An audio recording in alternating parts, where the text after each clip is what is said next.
A bipartisan group of state lawmakers unveiled a compromise bill today to prevent childhood sex abuse in Montana and bring perpetrators of the abuse to justice.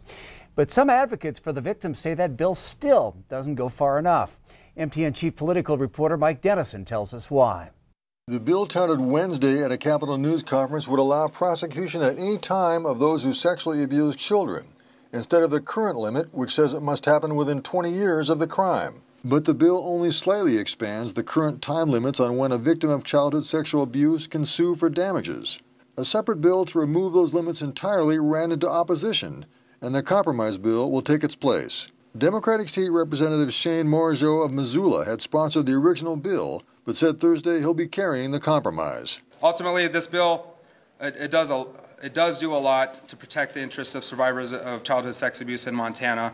And while it may not be perfect, it brings Montana laws forward significantly. Republican State Representative Bill Mercer of Billings, who opposed removing the statute of limitations entirely on civil suits, said very few states have taken that approach. That's probably because historically, the longer you wait to get away from the conduct, the harder it is for that trial to be a search for the truth. He noted that the compromise bill also includes stricter reporting standards on child sex abuse to make it more likely perpetrators are prosecuted when the abuse happens. The guiding principle here is, how is it that we can have an effective response when sexual abuse occurs? Every time we have a predator that is not intercepted through an effective investigation, there is an extremely high risk that there will be another victim and another victim and another victim.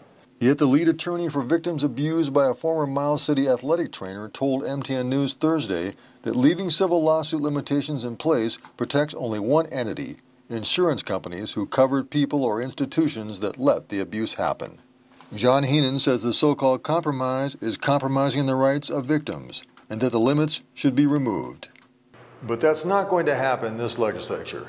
The compromise bill appears to have the full support of lawmakers from both parties and looks like it has a clear path through this session. At the Capitol, Mike Dennison, MTN News. That bill, still in its draft form, will be introduced next month. Well, almost immediately after today's changes, survivors of that alleged abuse at the hands of the longtime Miles City athletic trainer spoke out. Now, the men talked with Q2 News anonymously, but did say today's new statute of limitations proposed bill is a good first step.